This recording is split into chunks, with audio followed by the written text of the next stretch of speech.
გამარჯობათ, მე ვარ ნევილი, ეს არის ჩემი ტაროლოგიური პროგნოზები.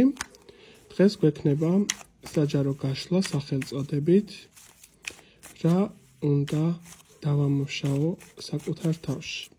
ყველას გვაქვს ხოლმე გარკვეული სახის საკითხები, რომლებიც არის დასამუშავებელი ჩვენთვის, იმისთვის რომ უკეთესობისკენ წავიდეს ეს ყველაფერი, იმისთვის რომ უკეთესი ცხოვრება გქონდეს, გააზრების მდგომარეობაც იყოს შესაბამისად, დღეს მე დაგეხმარებით იმაში, რომ კითხვაზე მიიღოთ პასუხი, რა არის დასამუშავებელი საკუთარ თავში.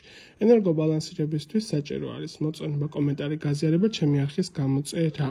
ასევე მათთვისაც უფრო ვრცელი გაშლა გჭირდებათ პირადი კონსულტაციის სახით, შეგიძლიათ მომართოთ Facebook-ის ან Instagram-ის გვერდზე. პირველი ვარიანტის წარმომადგენლებისთვის რა უნდა დაამუშავოთ საკუთარ თავში იმისთვის, რომ უკეთესობისკენ შეიცვალოს თქვენი ცხოვრება. მეორე ვარიანტის წარმომადგენლები და რა თქმა უნდა მესამე ვარიანტის წარმომადგენლები. შეხედეთ კარტებს, დაფიქრდით, აირჩიეთ თქვენთვის სასურველი ვარიანტის, რომელიც ახლოს არის, რომელიც უფრო მეტად დაგიძახებთ. ვინც ვერ მოსწრეთ არჩევას, შეგიძლიათ დააპაუზოთ. პირველი ვარიანტის წარმომადგენლებმა რა უნდა დაამუშავოს საკუთარ თავში და პირველივე რაც ამომდის, ეს არის ეშმაკის არკანი. არსებულ სიტუაციაში რაც უნდა დაამუშავოთ, ეს არის ცდუნებებისადმი საკმაოდ დიდი მიდრეკილება გაქვთ. უნდა თავი შეიკავოთ მაცდუნებელი სიტუაციებისგან. ხო, ვიღაცისთვის ეს შეიძლება იყოს ფინანსების გაუაზრებელი ხარჯვა, რო არ შეუძლია კონტროლი, მატერიალური თვალსაზრისით სწორი გადანაწილება.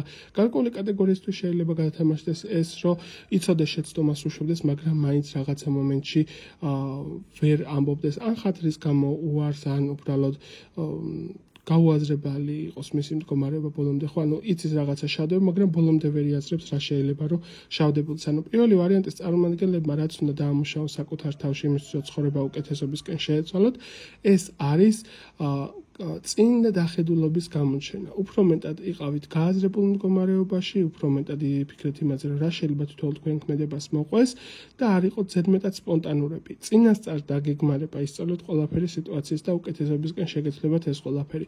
თქვენ ხართ ადამიანის კატეგორია, რომელსაც სპონტანურობა კარგს არაფერს არ მოუტანს. აი ესეთი მომენტი არის და განსაკუთრებით მავნეჩვევებისადმი გამოიჩინეთ დიდი სიფრთხილე.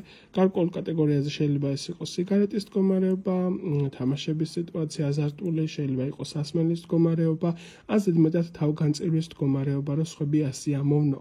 ყველა ინდივიდუალურად საკუთარ თავზე მიხვდება რაც როგორ არის. აი ესეთი იყო პირველი ვარიანტის არსებული ინფორმაცია, დამიწერეთ რამდენად რეზონი და რამდენად ახლოს იყო თქვენთან არსებულ რეალობასთან, გადავდივარ მეორე ვარიანტზე. მეორე ვარიანტის წარმომადგენლებისთვის აქ რასაც მიჩვენებს თქვენ ხართ ადამიანის კატეგორია, რომელმაც ძალიან სწრაფად იცით ხოლმე გადაწყვეტილებების მიღება. ჯერ ხო არღებულობთ გადაწყვეტილებას, მაგრამ თუ მიიღებთ, შეიძლება ხელგულზე იცოდეთ გადაწყვეტილებების მიღება, რაღაცა ნაჩქარევად ზედმეტად, აი თითქოს ფიქრობს და ერთ მომენტში რაღაცა წამოგივლით, აი რომ იყვენ ხოლმე ოფოფები ხო. აი ესეთი კუთხით და რაღაც მომენტში ნაჩქარევად მიიღე გადაწყვეტილება. თქვენ უნდა ისწავლოთ მეტად კონტროლირება საკუთარი ემოციების, საკუთარი თავის მიმღებლობის ისეთი როგორიც რეალურად ხართ. წინააღმდეგ შემთხვევაში შეიძლება ხშირად გქონდეთ ხოლმე გარკვეული სახის უსიამოვნებები, იმედგაცრუებების მომენტები, ხო? ასევე უფრო მეტად გჭირდებათ კონტროლირება გაუწიოთ ბალანსირების პრინციპს ვისთან მიმართებაში როგორი ხარჯები, რამდენ ენერგიას ვდევ კონკრეტულ ადამიანთან მიმართებაში, რამდენად იმსახურებს ის შენი მხრიდან დახმარების მომენტს და ასევე პირდაპირ ამომდის, რომ დისტანციურ ურთიერთობებთან დაკავშირებით უფრო მეტი სიფრთხილე გამოიჩინე. ეს იქნება მეგობარი, ეს იქნება მეორე ნახევრის სიტუაციაში გაცნობის თემა. ანუ დისტანციური სიტუაციები ბოლომდე არ არის შენი. რო არ გქონდეს ზედმეტი იმედგაცრუებების თემები, ნუ ენდობი დისტანციურად კომუნიკაციაში მყოფ ადამიანებს. აი ესეთი რჩევა ამოდის აქ მეორე ვარიანტის წარმომადგენლების. ეს უნდა დაამუშავო საკუთარ თავში. დამიწერეთ კომენტარებში რამდენად რეზონი და რამდენად ახლოს იყო თქვენთან არსებული რეალობა. მე კი უკვე გადავდივარ მესამე ვარიანტზე. მესამე ვარიანტის წარმომადგენლებმა რაც უნდა დაამუშავონ საკუთარ თავში, ეს არის უფრო მეტად პირველი რაც ამოდის მატერიალური თემების კონტროლი და გააზრება იმის, რომ შენი შრომა უფრო მეტად დასაფასებელი არის. აქ რასაც მიჩვენებს ხუთიანი კვერთხების მდგომარეობით, ხშირად შეიძლება ქონდეს ხოლმე საკუთარ თავთან მიმართებაში კონფლიქტები იმ კუთხით, რომ აი რატო გადავდგი ეს ნაბიჯში, ესე არ უნდა გამეკეთებინა. როცა აკეთებ, მე ნუღანანობ ესეთი ინფორმაცია ამოდის.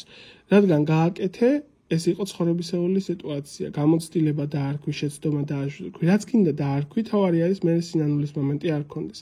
აი აქ რასაც მიჩვენებს თემას, ბალანსირების თემებს ხშირად არ ხვევ ურთიერთობებში, განსაკუთრებით როდესაც ეს არის მიღება გაცემის პოზიცია მატერიალურ საკითხებში, ან ყველაფერი, ან არაფერი, ან ზედაკუთები ადამიანს, ან საერთოდ ეშვები. ანუ შენთვის ნეიტრალური პოზიცია არ არსებობს.